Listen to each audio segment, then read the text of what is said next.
Rekaman netralisasi sistem rudal anti-tank Rusia oleh pasukan Brigade ke-30 Angkatan Bersenjata Ukraina ramai beredar di media sosial Telegram pada Rabu 10 Mei 2023. Titik pertahanan militer Rusia terlihat dalam pantauan drone pasukan Ukraina.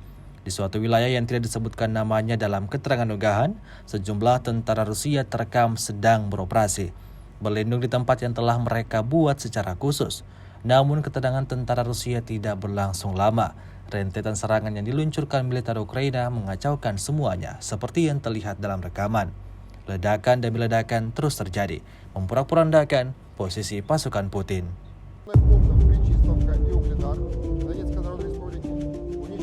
Два склада артиллерийских боеприпасов 68-й егерской и 72-й механизированной бригад вооруженных сил Украины. Нанесено поражение 86 подразделений в районах населенных пунктов Владимировка, Кременная Луганской Народной Республики, Табаевка Харьковской области, Никольская Донецкой Народной Республики и Жеребянка